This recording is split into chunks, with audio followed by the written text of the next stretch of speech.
Hello बच्चों, कैसे हैं आप सभी। आप सभी का स्वागत है इस मौर्या पाठशाला पर। मैं सतीश सर आज आप सभी के लिए फिजिक्स का जो प्रकाश का अपवर्तन चैप्टर है उसका वीवीआई ऑब्जेक्टिव लेकर आया हूं।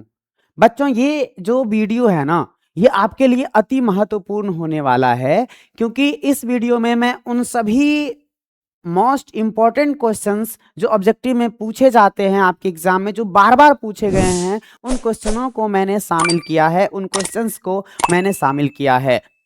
बच्चों, यदि आप इस वीडियो को पूरा देखते हैं तो यकीन मानो आपको इस चैप्टर से यदि एक कोई ऑब्जेक्टिव पूछा जाता है तो आपको एक भी ऑब्जेक्टिव नहीं छूटेगा। तो बड़ा ध्यान से इस वीडियो को देखिए और साथ में आप ये भी पता लगाइए कि आप कितने प्रश्न का आंसर पहले से जानते हैं, और यदि आप किसी प्रश्न का आंसर नहीं जानते हैं तो उसे आज से याद रखिएगा। तो बच्चों, शुरुआत करते हैं। सबसे पहले पहला प्रश्न हमारा क्या है ना बच्चों। चलिए, पहला प्रश्न हमारा क्या है। किसी बिंब का वास्तविक प्रतिबिंब समान आकार का प्राप्त करने हेतु बिंब को उत्तल लेंस के सामने कहां रखा जाता है। आपको मैंने थ्योरी क्लास में बताया है, जाके वीडियो जरूर देखिए, कि उत्तल लेंस में वस्तु को कहां रखा जाता है तब उसका प्रतिबिंब कहां बनता है। बच्चों, आपको मैंने ये बताया था कि उत्तल लेंस में वस्तु को यदि बहुत दूर रखो तो उसका प्रतिबिंब कहां बनता है, उत्तल लेंस के फोकस पर बनता है, और प्रतिबिंब का आकार बहुत ही छोटा होता है। और मैंने साथ में यह भी कहा था आपको याद रखने के लिए कि जैसे जैसे आप वस्तु को करीब लेकर आओ, प्रतिबिंब लेंस से दूर भागते जाएगा, लेकिन प्रतिबिंब का आकार धीरे धीरे बढ़ता जाता है। और मैंने कहा था एक स्थिति ऐसा आता है कि यदि उस बिंदु पर वस्तु को रखो तो प्रतिबिंब का आकार वस्तु के आकार के समान मिलता है, और वो बिंदु है बच्चों दर्पण, सॉरी, लेंस जो है ना, लेंस के फोकस दूरी के दोगुने दूरी के बराबर। तो बच्चों, यहां क्या लिखा हुआ है, आप कह सकते हो इसे वक्रता केंद्र पर भी, है ना। जो आपको 2F होता है उसको आप वक्रता केंद्र भी कह सकते हैं। तो इसका सही आंसर क्या हो जाएगा बच्चों, इसका सही आंसर क्या हो जाएगा, B4 बॉम्बे, है ना। चलिए, इस क्वेश्चन का सही आंसर क्या हो जाएगा, B4 बॉम्बे। तो इसका सही आंसर हो गया हमारे पास बी। यहां देखिए बच्चों, उल्टा लिखा हुआ ए, उसके बाद सी, बी, तब डी है, तो आपका B4 बॉम्बे इसका आंसर सही हो जाएगा। अगले प्रश्न पर हम लोग जल्दी से बढ़ते हैं, और मुझे बताइए क्या इस प्रश्न का आंसर आपको आता है। जरा प्रश्न पढ़िए एक बार। एक उत्तल लेंस होता है, एक उत्तल लेंस कैसा होता है ये आपको पूछा गया है। इस प्रश्न का आंसर देने से पहले मैं आपको उत्तल लेंस के बारे में कुछ चीजें बताता हूं जो आपको याद रखना है। बच्चों, ये आपका जो है ना, आपके सामने ये दिख रहा है, ये कौन सा लेंस है, ये उत्तल लेंस है। आप अगर इस उत्तल लेंस को ध्यान से देखो तो बीच वाला भाग इसका मोटा है और दोनों ही कॉर्नर वाला भाग इसका पतला है। और ध्यान रखना बच्चों, अगर मैं इस उत्तल लेंस की बात करूं तो इसकी फोकस जो दूरी होती है वो हमेशा कैसा लिया जाता है, इसकी फोकस दूरी हमेशा पॉजिटिव लिया जाता है, धनात्मक लिया जाता है। और यदि इसका फोकस दूरी धनात्मक लिया जाता है तो याद रखना है कि इसकी जो शक्ति है, इसकी शक्ति ये भी पॉजिटिव लिया जाता है, शक्ति को भी धनात्मक ही लिया जाता है, पॉजिटिव ही लिया जाता है। और आपको क्या याद रखना है भाई साहब इसके बारे में, और आपको याद रखना है कि किसी लेंस की जो शक्ति होती है वो किस किस चीजों पर निर्भर करता है। तो वो निर्भर करता है बच्चों केवल और केवल इसके फोकस दूरी पर। किस पर निर्भर करता है, इसके फोकस दूरी पर। बच्चों, जब आप 12th में जाओगे तो वहां आपको एक फॉर्मूला बताया जाएगा जिसको लेंस मेकर फॉर्मूला कहते हैं, और तब आप जानोगे कि किसी लेंस की फोकस दूरी अगर निर्वात में कुछ और है, हवा में कुछ और है, लेकिन उसी लेंस को जब पानी में लेकर जाया जाता है तब उसकी फोकस दूरी बदल जाती है। और यदि उसकी फोकस दूरी बदल जाएगी तो उसकी शक्ति भी बदल जाएगी। फिलहाल आपको उतना नहीं ध्यान देना है, आपको केवल ध्यान देना है कि शक्ति किस पर निर्भर करता है, फोकस दूरी पर। है ना बच्चों। चलिए इस प्रश्न पे आते हैं वापस। एक उत्तल लेंस होता है, कैसा होता है? तो पहला ऑप्शन है आपका सभी जगह समान मोटाई का, दूसरा है बीच की अपेक्षा किनारों पर मोटा। देखो सभी जगह समान मोटाई तो नहीं है, ये ऑप्शन हमारा होगा नहीं। दूसरा है बीच की अपेक्षा किनारों पर मोटा, भाई बीच में मोटा है किनारों पर पतला है, ये आंसर भी हमारा नहीं होगा। दूसरा भाई साहब आपका क्या है? दूसरा आपका क्या है जरा देखिए तो। दूसरा है किनारों की अपेक्षा बीच में मोटा, एकदम बीच में मोटा है किनारों की अपेक्षा, तो आपका C4 चाइना आंसर एकदम से सही हो जाएगा। क्या आपको ये बातें याद रहेगा बच्चों? चलिए अगले प्रश्न पर यदि मैं बढ़ूं तो अगला प्रश्न हमारा क्या है? अगला प्रश्न है किस लेंस के द्वारा सिर्फ काल्पनिक प्रतिबिंब बनता है? आपको दो चीजें याद रखनी है। अगर आपको दर्पण में पूछे तो दर्पण में केवल उत्तल दर्पण ऐसा दर्पण है जिसमें, सॉरी, दर्पण एक उत्तल है और एक समतल भी है जिसमें हमेशा काल्पनिक प्रतिबिंब ही बनता है। लेकिन अगर लेंस की बात करें ना बच्चों, तो लेंस में केवल और केवल अवतल लेंस एक ऐसा लेंस होता है जिसमें हमेशा वस्तु का काल्पनिक एवं सीधा प्रतिबिंब बनता है। ये बातें आप ध्यान देना। अगर मैं उत्तल लेंस की बात करूं तो भाई साहब उत्तल लेंस में वास्तविक प्रतिबिंब भी बनता है एवं काल्पनिक प्रतिबिंब भी बनता है। वास्तविक भी बनता है और क्या बनता है बच्चों? तो काल्पनिक प्रतिबिंब भी बनता है। अगर अवतल की बात करूं तो अवतल में केवल कैसा प्रतिबिंब बनता है? अवतल में केवल काल्पनिक ही प्रतिबिंब बनता है। और बायफोकल की बात करूं तो बच्चों बायफोकल का मतलब हुआ एक ऐसा लेंस जिसमें उत्तल भी हो और अवतल भी हो। मान लीजिए ये अवतल है और ये कौन सा है बच्चों? ये आपका उत्तल है। बायफोकल का मतलब यही हुआ। चलिए इस क्वेश्चन का सही आंसर B4 बॉम्बे हो जाएगा। अगले प्रश्न पर यदि मैं चलूं तो अगला प्रश्न है 1A। बच्चों ए पर इस तरह से अगर लिखा हो तो इसको एंगस्ट्रम पढ़ा जाता है। क्या पढ़ा जाता है? इसको एंगस्ट्रम पढ़ा जाता है। और ये एंगस्ट्रम जो है ना, ये मात्रक होता है। एंगस्ट्रम क्या होता है भाई साहब? एंगस्ट्रम मात्रक होता है। एंगस्ट्रम मात्रक क्या चीज का होता है? तो बच्चों आपको याद रखना है, ये दूरी का मात्रक होता है। ये किसका मात्रक होता है? दूरी का। लेकिन लंबे दूरियों का, बड़े दूरियों का, कि फिर छोटे दूरियों का, तो बच्चों याद रखना ये बहुत ही एटॉमिक लेवल पर जो डिस्टेंस होती है ना, उनका मात्रक होता है।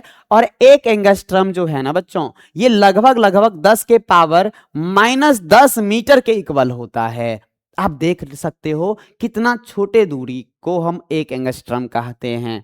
तो इसका सही आंसर हो जाएगा, ये सब नहीं बच्चों, यहां पर लिखा हुआ है बस ये 10 का पावर -10 मीटर। आपका आंसर ए एकदम ही सही हो जाएगा।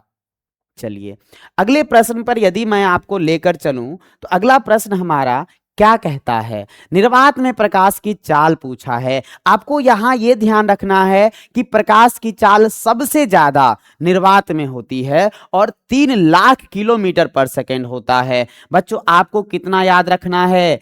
3 लाख किलोमीटर पर सेकेंड, अगर एक लाइन में याद रखना हो तब। लेकिन बच्चों अगर आपको डाटा याद रखना हो, इसी को अगर आप मीटर पर सेकंड में बदलोगे तो लगभग आ जाएगा 3 गुना 10 का पावर 8 मीटर पर सेकेंड। कितना आ जाएगा बच्चों? 3 गुना 10 का पावर 8 मीटर पर सेकेंड। तो चलिए किस ऑप्शन में है ये देखने का प्रयास करते हैं। पहले तो भाई साहब आप देख लो, यहां मात्रक सेंटीमीटर है, किलोमीटर है। यहां देखिए मीटर पर सेकेंड है, लेकिन यहां पावर कितना आ जाएगा बच्चों? 8। कितना पावर आ जाएगा? 3 गुना 10 का पावर 8 मीटर पर सेकेंड एकदम ही सही आंसर हो जाएगा। चलिए अगले प्रश्न पर मैं आपको लेकर चलता हूं बिना समय गवाए। अगला प्रश्न यदि आप देखो तो क्या है, जरा मुझे पढ़कर बताओ। एक उत्तल लेंस की फोकस दूरी 20 सेंटीमीटर है, तो इसकी क्षमता क्या होगी? बच्चों आपको याद रखना है, लेंस की क्षमता का फॉर्मूला होता है P = 1/f। ये फॉर्मूला तब यूज करना है जब फोकस दूरी आपको मीटर में दिया गया हो। लेकिन बच्चों यदि फोकस दूरी आपको सेंटीमीटर में दिया गया हो तब आप फॉर्मूला यूज करना 100/f। कब यूज करना? जब आपको फोकस दूरी सेंटीमीटर में दिया गया हो। यहां आपको 20 सेंटीमीटर दिया गया है, तो सीधा सीधा ये वाला फॉर्मूला यूज करेंगे 100/20। 20 पंचे कितना बच्चों 100, तो ये हो जाएगा 5 डायोप्टर। तो बताइए सही आंसर हमारा क्या हो जाएगा 5 डायोप्टर। आप ऑप्शन में कहीं भी -5 नहीं है, तो इसमें कोई दिक्कत वाली बात है ही नहीं। आंसर हमारा C4 चाइना हो जाएगा। तो बताइए मुझे कमेंट करके, क्या आपको ये वीडियो अच्छा लग रहा है? क्या आपको चीजें समझ में आ रहा है कि नहीं आ रहा है? चलिए अगले प्रश्न पर मैं आपको लेकर चलता हूं। बच्चों अगला प्रश्न आपके सामने ये रहा। कह क्या रहा है इस प्रश्न में? कौन सा लेंस अपसारी लेंस भी कहलाता है? बच्चों अपसारी लेंस उस लेंस को कहेंगे जो समानांतर किरणों को फैला देगा। जो समानांतर किरणों को क्या करेगा? फैला देगा। और अभिसारी लेंस उस लेंस को कहेंगे जो समानांतर किरण पुंज को एक पॉइंट पर इकट्ठा कर देता है। तो याद रखना, उत्तल लेंस, जो बच्चों उत्तल लेंस होता है, जब इस पे समानांतर किरण पुंज आपतित करवाते हैं तो ये सभी किरणों को क्या करता है? एक बिंदु पर इकट्ठा कर देती है। इसलिए इसे हम लोग कौन सा लेंस कहते हैं? अभिसारी लेंस कहते हैं। लेकिन अगर मैं बात करूं किसका? अवतल लेंस का, तो बच्चों अवतल लेंस क्या करता है? समानांतर किरण पुंज को किसी एक बिंदु से फैला देता है। इसलिए अवतल लेंस को याद रखना अपसारी लेंस कहा जाता है। कौन सा लेंस कहा जाता है बच्चों? अपसारी लेंस कहा जाता है। तो इस प्रश्न का सही आंसर क्या हो जाएगा? A4 Apple. तो मुझे कमेंट में बताइए, क्या आपको यह प्रश्न आसान लगा ही होगा। चलिए अगले प्रश्न पर मैं आपको लेकर चलता हूं। अगला प्रश्न है, निम्न में से किस माध्यम में प्रकाश की चाल अधिकतम होती है? मैंने अभी कुछ देर पहले ही बताया, निर्वात में प्रकाश की चाल सबसे ज्यादा होती है 3 लाख किलोमीटर पर सेकेंड। तो भाई साहब आपका यहां तो निर्वात नहीं दिख रहा है, तो बच्चों अगर निर्वात नहीं हो तब याद रखना हवा में मारना है हमको, और हवा और निर्वात दोनों हो ऑप्शन में तो हमेशा निर्वात टिक लगाना। लेकिन अगर निर्वात नहीं हो तब आपका आंसर क्या हो जाएगा? हवा हो जाएगा। चलिए अगले प्रश्न पर यदि मैं आपको लेकर चलूं तो अगला प्रश्न क्या है? निम्नलिखित में से किसका अपवर्तनांक सबसे अधिक होता है? तो बच्चों अपवर्तनांक किसका सबसे अधिक होगा? याद रखना अपवर्तनांक निर्भर करता है दो चीजों पर। किसी माध्यम का अपवर्तनांक निर्भर करता है दो चीजों पर। पहला प्रकाश के रंग पर, या आप कह लो उसके तरंगदैर्ध्य पर, और दूसरा बच्चों उस माध्यम के घनत्व पर।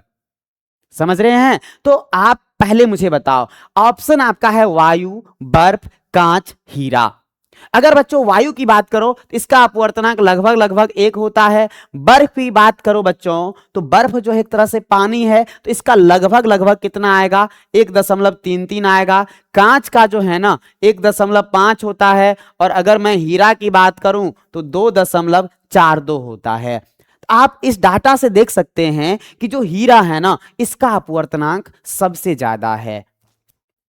चलिए अगले प्रश्न पर मैं आपको लेकर चलता हूं बिना टाइम गवाए कि निम्नलिखित में से कौन लेंस का आवर्धन m होता है? मतलब किसी लेंस का, यहां किसी लिखा होगा कि आपको आवर्धन का यहां फॉर्मूला दिया गया। बताइए कौन सा फॉर्मूला सही है?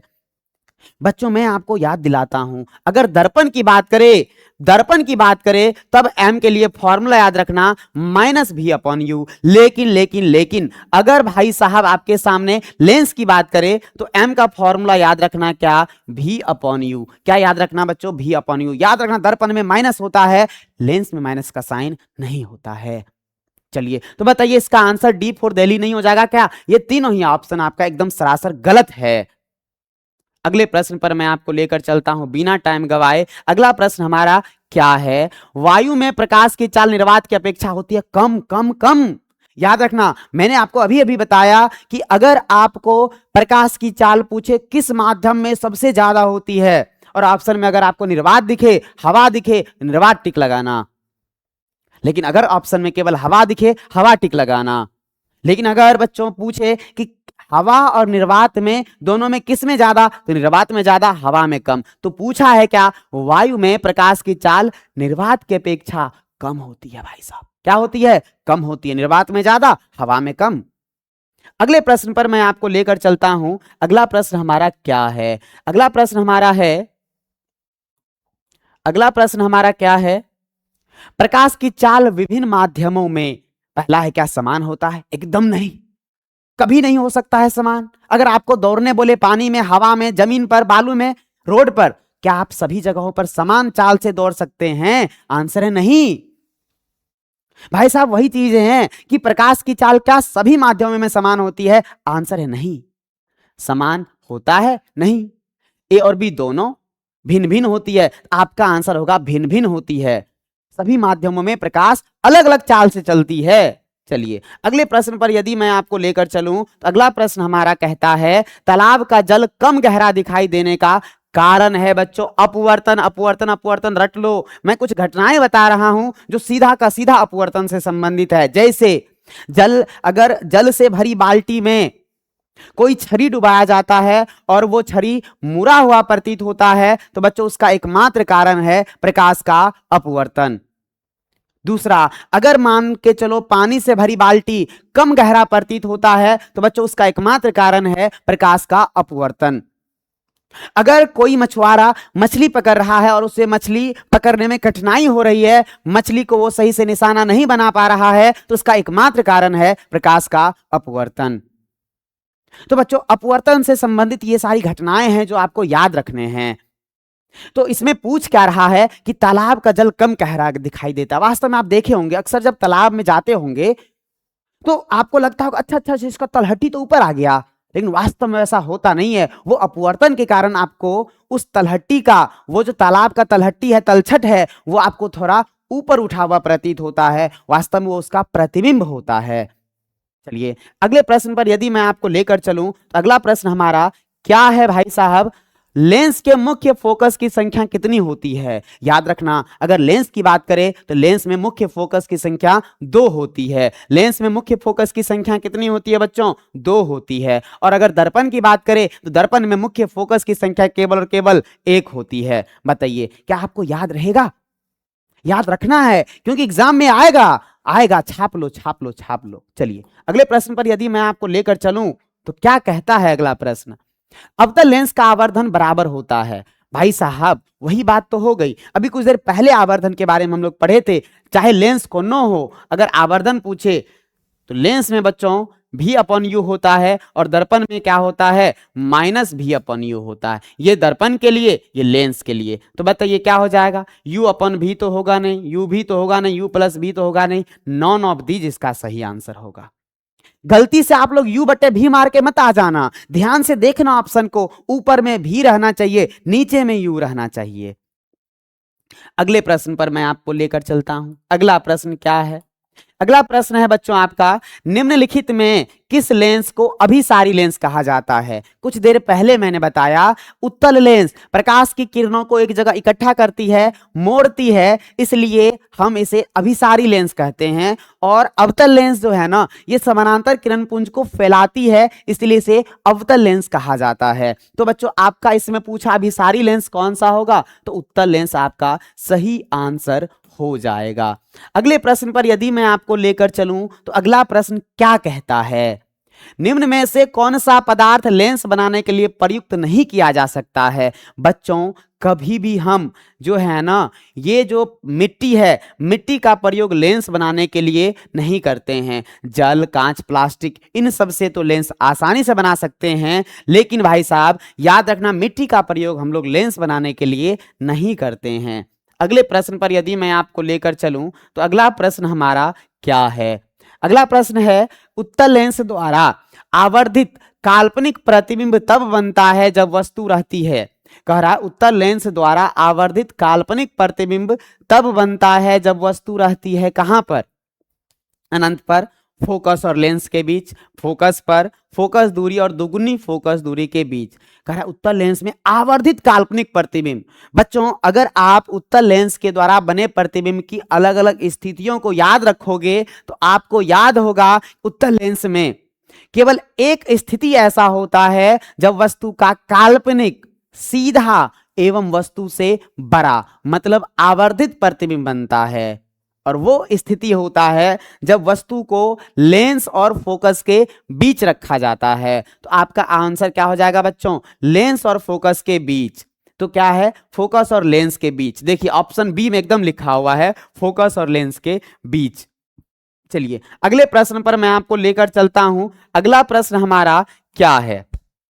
अगला प्रश्न है बच्चों आपका, निम्नलिखित में से किस वस्तु का वास्तविक प्रतिबिंब, अच्छा किसी वस्तु का वास्तविक प्रतिबिंब कौन बना सकता है? बच्चों वास्तविक प्रतिबिंब अगर मैं दर्पण की बात करूं तो केवल अवतल दर्पण एकमात्र दर्पण ऐसा है जो किसी वस्तु का वास्तविक प्रतिबिंब बनाता है। और लेंस में यदि मैं बात करूं तो उत्तल लेंस एकमात्र ऐसा लेंस है जो वस्तु का वास्तविक प्रतिबिंब बनाता है। तो ऑप्शन आपका क्या हो जाएगा? B4 बॉम्बे।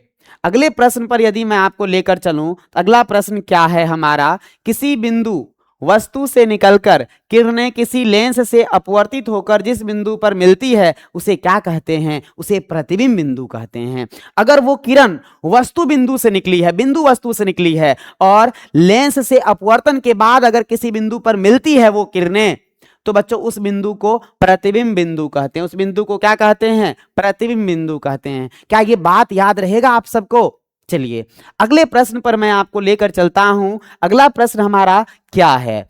अगला प्रश्न जो है अगर आप ध्यान से देखो तो आपको है कि फोटोग्राफी कैमरा का अभिदृश्यक होता है। बच्चों फोटोग्राफी कैमरा का अभिदृश्यक क्या होता है ये आपको पूछा है। ध्यान देना, कभी भी फोटोग्राफी कैमरा में अभिदृश्यक के रूप में अवतल दर्पण का प्रयोग नहीं किया जाता है। दर्पण का प्रयोग कभी किया ही नहीं जाता। आप लोग कैमरा देखे होंगे, मैं जो आपको क्लास दे पा रहा हूं ये भी कैमरा से ही पॉसिबल है। और बच्चों अभिदृश्यक लेंस का मतलब जो आगे में वस्तु के सामने लगा हुआ लेंस होता है उसको अभिदृश्यक लेंस कहा जाता है। और बच्चों अभिदृश्यक लेंस के रूप में हमेशा उत्तल लेंस का प्रयोग किया जाता है। किस लेंस का प्रयोग किया जाता है? उत्तल लेंस का। ये बात आप याद रखोगे। तीन चीजें याद रखना, चाहे आपका कैमरा हो, चाहे आपका सूक्ष्मदर्शी हो, चाहे आपका दूरदर्शी हो या दूरबीन जिसे आप कहते हैं, इन सब का अगर आप लेंस की बात करो ना तो इन सब में उत्तल लेंस का ही प्रयोग किया जाता है।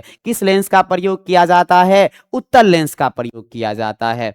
अगले प्रश्न पर मैं आपको लेकर चलता हूं। अगला प्रश्न हमारा क्या है?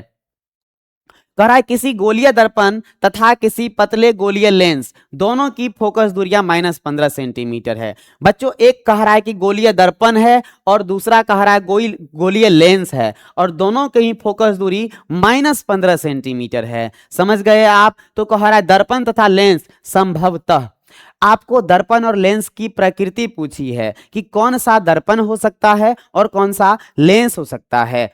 बच्चों ये क्वेश्चन वैसे आसान है लेकिन आपको ये पता होनी चाहिए कि किस दर्पण की फोकस दूरी धनात्मक और किस दर्पण की फोकस दूरी ऋणात्मक होती है। साथ ही आपको लेंस में भी यह पता होना चाहिए कि किस लेंस की फोकस दूरी धनात्मक और किस लेंस की फोकस दूरी ऋणात्मक होती है।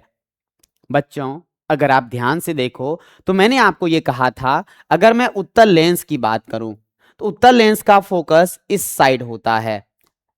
तो भाई साहब मैंने कहा कि उत्तल लेंस की जो फोकस दूरी है ये क्या हो, उत्तल लेंस की फोकस दूरी धनात्मक हो जाएगी। अगर उत्तल लेंस की फोकस दूरी धनात्मक है तो अवतल लेंस की फोकस दूरी याद रखना क्या हो जाएगी? ऋणात्मक हो जाएगी। क्या हो जाएगी? ऋणात्मक।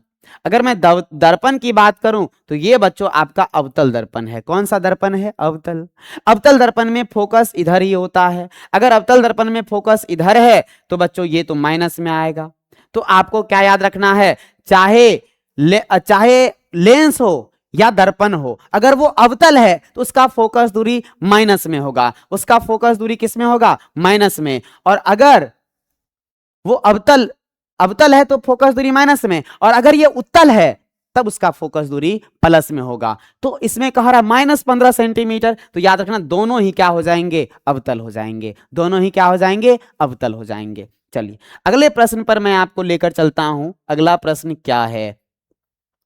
कह रहा है शब्दकोश के छोटे अक्षरों को पढ़ने के लिए किस लेंस का उपयोग करना पसंद करेंगे? मैंने कहा अवतल लेंस में हमेशा वस्तु के सापेक्ष सीधा प्रतिबिंब तो बनता है लेकिन आकार उसका बेहद ही छोटा होता है।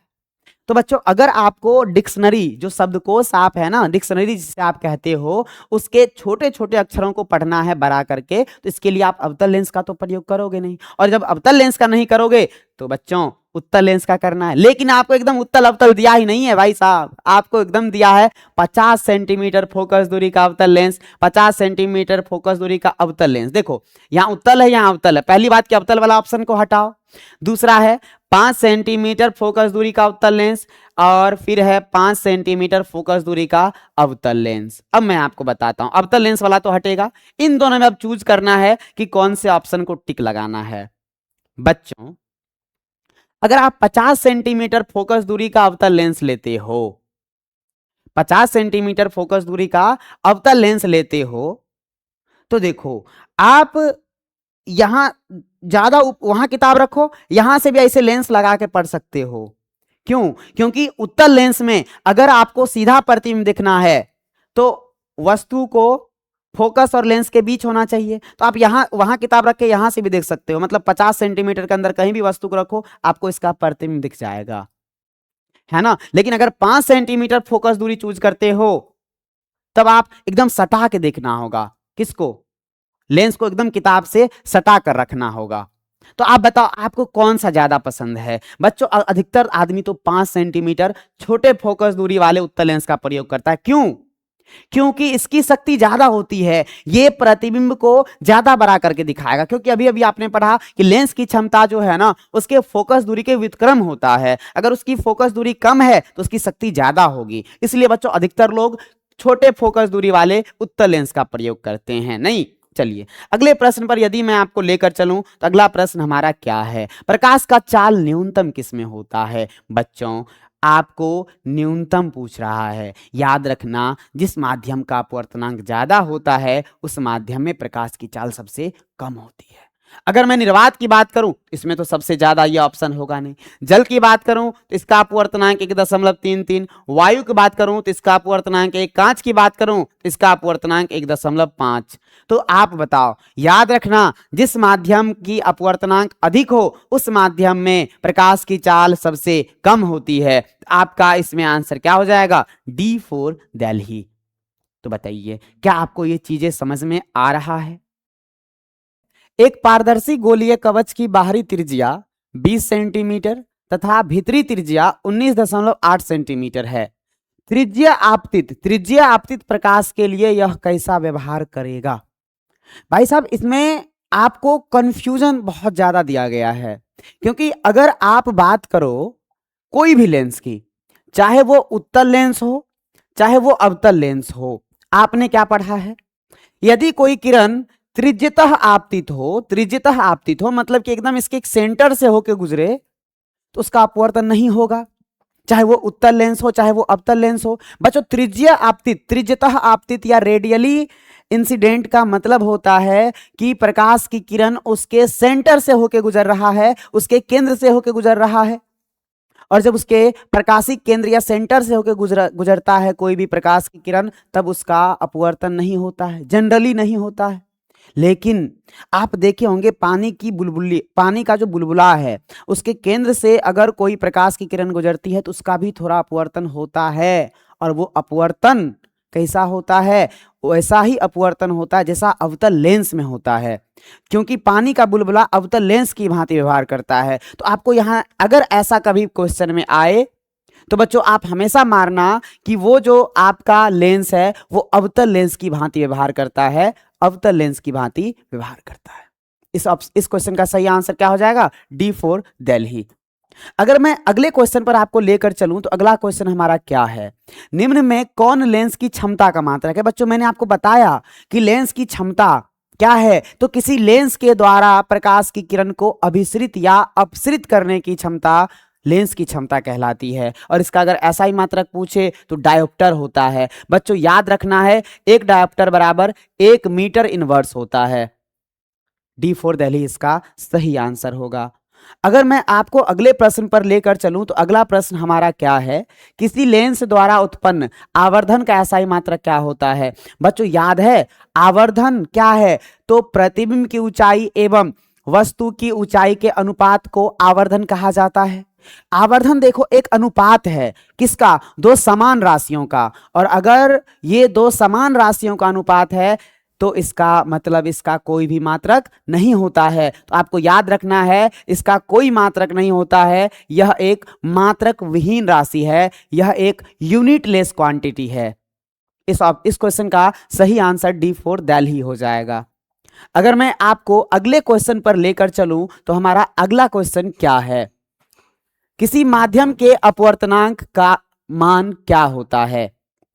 बच्चों आपको पूछा है किसी माध्यम के अपवर्तनांक, यहां पर म्यू लिखा हुआ है। क्या लिखा हुआ है बच्चों? म्यू लिखा हुआ है। आपको कह रहा है किसी माध्यम का अपवर्तनांक का मान क्या होता है। आपने स्नेल का लॉ पढ़ा है कि नहीं पढ़ा है? आपको मैं समझाता हूं स्नेल का नियम क्या कहता है। मान लो ये माध्यम एक है, ये माध्यम एक है और इसका अपवर्तनांक म्यू 1 है, और ये माध्यम 2 है और इसका अपवर्तनांक कितना है? म्यू 2 है। अगर कोई प्रकाश की किरण माध्यम 1 से मान लो माध्यम 2 में आ रही है, और यहां जो कोण बन रहा है इसको I लिखते हैं, यहां जो कोण बन रहा है इसको क्या लिखते हैं? R। तो बच्चों आपने क्या पढ़ा है कि साइन I बट्टे में sine R is equal to कितना होता है? म्यू 2 अपॉन में कितना? म्यू 1। अगर बच्चों स्पेशल केस में म्यू 1 जो है ये हवा हो, मतलब माध्यम 1 हवा हो, और इसका अपवर्तनांक 1 होता है, मतलब ये 1 के बराबर हो।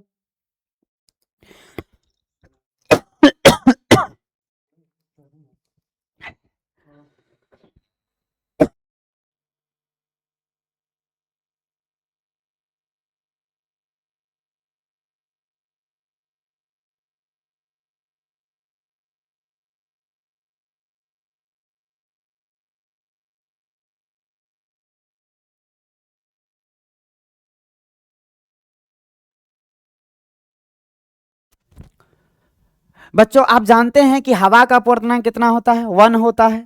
तो म्यू 1 का मान कितना हो जाएगा? 1। और अगर मान लेते हैं दूसरा माध्यम का अपवर्तनांक म्यू 2 को कितना? म्यू। तो यहां से मुझे बताओ साइन I बट्टे sine R is equal to कितना हो जाएगा भाई साहब? आपका म्यू बट्टे 1। आप डायरेक्ट क्या लिख सकते हो? म्यू।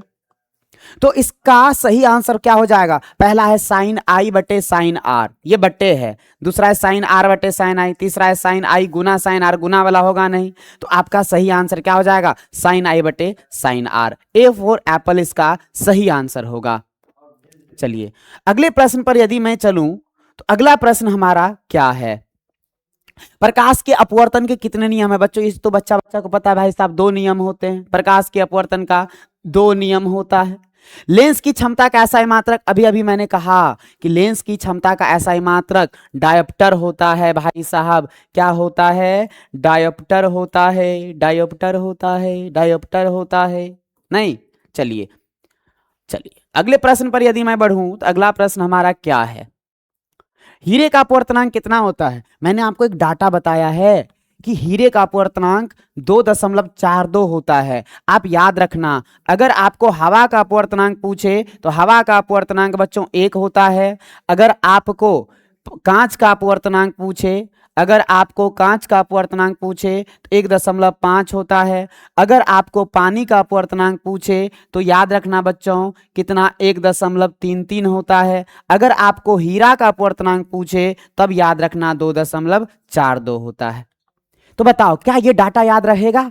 एकदम रखना है याद। चलिए अगले प्रश्न पर मैं आपको लेकर चलता हूं। अगला प्रश्न क्या है? अगला प्रश्न है, निम्न में से किस लेंस की फोकस दूरी धनात्मक होती है? बच्चों अगर लेंस की मैं बात करूं तो ये लेंस है, इसका फोकस इधर होता है तो याद रखिए ये धनात्मक होगा। अगर मैं अवतल लेंस की बात करूं, इसका फोकस इधर होता है तो याद रखना ये माइनस में होता है। आपको बस एक टर्म याद रखना है, अगर वो अवतल हो, अवतल में चाहे दर्पण हो चाहे लेंस हो, तो उसका फोकस दूरी हमेशा निगेटिव होगा। और अगर वो उत्तल हो, उत्तल में चाहे वो लेंस हो चाहे वो दर्पण हो, उसका फोकस दूरी हमेशा पॉजिटिव होगा, धनात्मक होगा। इसमें हमको पूछा है कि निम्न में से किस लेंस की फोकस दूरी धनात्मक होती है? तो धनात्मक पूछ रहा है तो उत्तल लेंस। कौन सा लेंस भाई साहब? उत्तल लेंस। अगले प्रश्न पर मैं आपको लेकर चलता हूं। अगला प्रश्न हमारा क्या है, विरल माध्यम से सघन माध्यम में जाती हुई किरण मुड़ जाती है। बच्चों आपको ये याद रखना, मैं फिर से बता रहा हूं। मान लेते हैं 2 केस लेते हैं। यह मान लो ऊपर में यहां पर विरल माध्यम है और नीचे में यहां पर कौन सा माध्यम है? सघन। लेकिन यहां पर ऊपर में बच्चों हम सघन माध्यम मान लेते हैं और नीचे में हम लोग कौन सा माध्यम मान लेते हैं? विरल। कोई प्रकाश की किरण मान लो विरल से सघन में प्रवेश कर रही है, तो आपको याद रखना है कि यदि कोई प्रकाश की किरण विरल माध्यम से सघन माध्यम में प्रवेश करती है तो ये अभिलंब के तरफ मुड़ जाती है। दूसरा क्या चीज याद रखना है कि यदि कोई प्रकाश की किरण सघन माध्यम से विरल माध्यम में प्रवेश करे तो ये अभिलंब से दूर भाग जाती है। ये अभिलंब से कहां भाग जाती है बच्चों? दूर भाग जाती है। क्या याद रहेगा? क्या कि यदि कोई प्रकाश की किरण विरल माध्यम से सघन माध्यम में प्रवेश करती है तो अभिलंब के तरफ मुड़ जाती है, और यदि कोई प्रकाश की किरण सघन माध्यम से विरल माध्यम में प्रवेश करे तो ये अभिलंब से दूर भाग जाती है। चलिए, अब इस प्रश्न में हमको पूछा क्या गया है कि विरल माध्यम से सघन माध्यम में जाती हुई किरण विरल से सघन में पूछ रहा है, तो अभिलंब से दूर नहीं, अभिलंब के तरफ मुड़ जाती है, अभिलंब के ओर मुड़ जाती है। चलिए, अगले प्रश्न पर मैं आपको लेकर चलता हूं। अगला हमारा प्रश्न जो है क्या है? चिन्हों की निर्देशांक परिपाटी में धनात्मक फोकस दूरी किसकी होती है? मैंने अभी बताया, अगर वो उत्तल है, उत्तल में दर्पण हो, लेंस हो, नहीं देखना, अगर वो उत्तल है तो वो धनात्मक होगी, और अगर वो अवतल है तो ऋणात्मक होगी। तो आपको पूछा है उत्तल लेंस भी है, उत्तल दर्पण भी है, इसका मतलब दोनों ही आंसर हमारा सही है। इसलिए आंसर हमको ना ए लगाना है ना बी लगाना है, आंसर हमको डी लगाना है। आंसर हमको क्या लगाना है? डी, क्योंकि डी में दिया गया है ए और बी दोनों। चलिए, अगले प्रश्न पर मैं आपको लेकर चलता हूं। अगला प्रश्न हमारा क्या है भाई साहब? सघन माध्यम से विरल माध्यम में गमन करने पर आपतन कोण आई और अपवर्तन कोण आर में क्या संबंध है? बच्चों, आपको याद रखना है कि सघन माध्यम से, मान लेते हैं ये सघन माध्यम है और ये कौन सा माध्यम है? विरल माध्यम है। कोई प्रकाश की किरण अगर सघन माध्यम से विरल में आती है तो अभिलंब से दूर भाग जाती है। तो बच्चों, अगर अभिलंब से दूर भाग जाती है, इसका मतलब अपवर्तन कोण का मान बढ़ जाता है। सघन माध्यम से विरल माध्यम में जाती हुई प्रकाश की किरण के लिए अपवर्तन कोण का मान आपतन कोण से अधिक होता है। और अगर इसका उल्टा होगा, अगर कोई प्रकाश की किरण विरल से सघन में जाए तब अपवर्तन कोण का मान कम और आपतन कोण का मान अधिक होता है। यह बात आपको याद रखना है। इसका मतलब हमको इसमें याद रखना है R is greater than I। किस ऑप्शन में है? तो बच्चों, option number C for China. क्या याद रहेगा? एकदम याद रखना है कि अगर कोई प्रकाश की किरण सघन से विरल में आती है तो अपवर्तन कोण का मान अधिक, आपतन कोण का मान कम, और यदि कोई प्रकाश की किरण विरल से सघन में जाती है तब अपवर्तन कोण का मान कम हो जाता है और आपतन कोण का मान अधिक हो जाता है। चलिए, अगले प्रश्न पर मैं आपको लेकर चलता हूं। अगला प्रश्न क्या है? निर्देशांक चिन्ह परिपाटी में सभी दूरियां कहां से मापी जाती है? अगर लेंस है बच्चों तो याद रखिएगा, लेंस के ध्रुव से मापी जाती है। कहां से मापी जाती है बच्चों? ध्रुव से। चलिए, अगले प्रश्न पर मैं आपको लेकर चलता हूं। अगला प्रश्न हमारा क्या है? कांच की एक समांतर पट्टिका पर श्वेत किरण तिरछी आपतित होती है। ओके, निम्नांकित में कौन प्रथम अपवर्तन के साथ घटित होगा? विचलन, पूर्ण परावर्तन, वर्ण विक्षेपण, इनमें से सभी। कह रहा है कि कांच की एक समांतर पट्टिका है, ये मान लो कांच की एक समांतर पट्टिका है और इस पर श्वेत किरण तिरछी, मान लो श्वेत किरण तिरछी आपतित हुई, तो कह रहा निम्नांकित में कौन प्रथम अपवर्तन के साथ घटित होगा? पहली बार जब अपवर्तन होगा तो इसके साथ कौन घटित होगा? तो बच्चों, विचलन तो होगा ही होगा। विचलन का मतलब है कि प्रकाश की किरण अगर तिरछी आपतित हुई तो ये अपने पथ से विचलित तो होगा ही होगा, मतलब विचलन तो फिक्स है कि विचलन होगा। दूसरा देखते हैं, क्या पूर्ण परावर्तन होगा? बच्चों, पूर्ण परावर्तन भी हो सकता है। कुछ प्रकाश की किरण ऐसी भी होगी जो जिधर से आई, मतलब जिस माध्यम से आई उसी माध्यम में लौट जाएगी। दूसरा देखते हैं, वर्ण विक्षेपण। बच्चों, आपको यहां पर रंगीन पट्टी भी दिखलाई जरूर पड़ेगा, मतलब यहां वर्ण विक्षेपण भी होगा, मतलब इसका आंसर हो जाएगा D फॉर दिल्ली। इनमें से सभी घटनाएं आपको देखने को मिल सकती है। चलिए, याद रखेंगे बच्चों इस क्वेश्चन को आप। अगले प्रश्न पर यदि मैं आपको लेकर चलूं तो अगला प्रश्न कहता है, वायु का निरपेक्ष अपवर्तनांक वास्तव